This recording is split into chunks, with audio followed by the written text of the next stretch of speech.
So let's continue talking about A World Without Work by Daniel Susskind. Well, Susskind says that even as technology replaces jobs, there may be 3 reasons why people end up without jobs, even though there may be work to do. 1. Skills. They don't have the skills to do the jobs that are available. 2.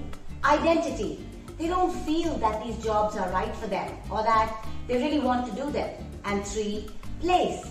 Jobs may be available, but at a place where they can't or they won't relocate to. And in the face of this SIP barrier, 3 questions for us as adults. 1. As adults, are we encouraging our children and our employees to take on skills and try on skills that might be needed in the foreseeable future of work? 2. Are we encouraging them, means our children and our employees, to break their identity molds and to try on different aspects of themselves? And 3, are we encouraging our employees and our children to be able to travel to new places and try different work at different places? As a businesswoman, I'm doing my little bit. I'm encouraging people to learn through the games that we build, life skills which will be useful forever.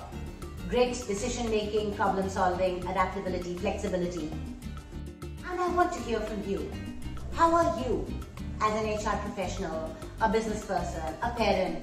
How are you encouraging people around you, the youth of today, to overcome the SIP, skills, identity, place barrier that could stand between the youth of today and their future at work?